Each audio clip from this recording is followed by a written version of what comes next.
And on this episode of Passing the Blame, we have this from Slash Film. Russo brothers say Marvel isn't out of touch, it's the children who are wrong. Here is a quote from Joe Russo. There's a big generational divide about how you consume media. There's a generation that's used to appointment viewing and going to the theater on a certain date to see something, but it's aging out. Meanwhile, the new generation are, I want it now, I want to process it now, then moving on to the next thing, which they process whilst doing two other things at the same time. You know, it's a very different movement in time than it's ever been, and so I think everyone, including Marvel, is experiencing the same thing in transition. And I think that is really probably what's at play more than anything else. Well, Principal Skinner Russo, I have a few movies that I want to question you about. Did Barbie not make money in the box office? Did the Super Mario Brothers movie not make money in the box office? Did people not see Spider-Man Across the Spider-Verse? Did people not see Guardians of the Galaxy 3?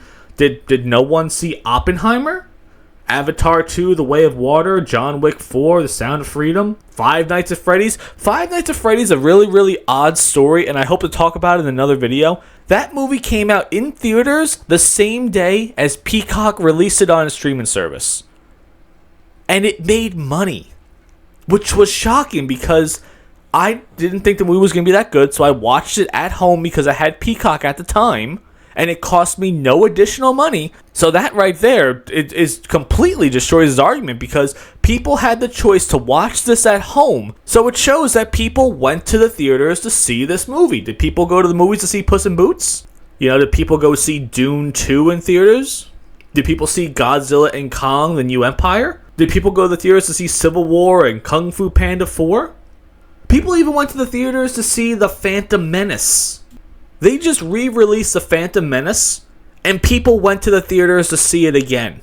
So obviously, this guy has no idea what he's talking about. He's just passing the blame. And these two brothers made a lot of money by having Stan Lee look over their shoulders and tell them things like, no, don't put that in there, that's stupid. Yes, put that in there, I'm smarter than you. And now that he's gone, these two guys have no idea what to do. So what are they going to do? They're going to blame everyone else in the world but themselves.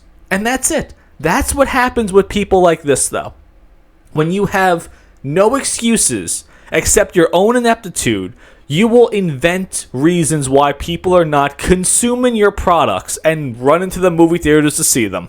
So what do you guys think about that? You think these guys have any weight at all to their names at all anymore? Do you think they're going to be the future of Marvel? Do you think they're going to right the ship? Let me know what you think about that.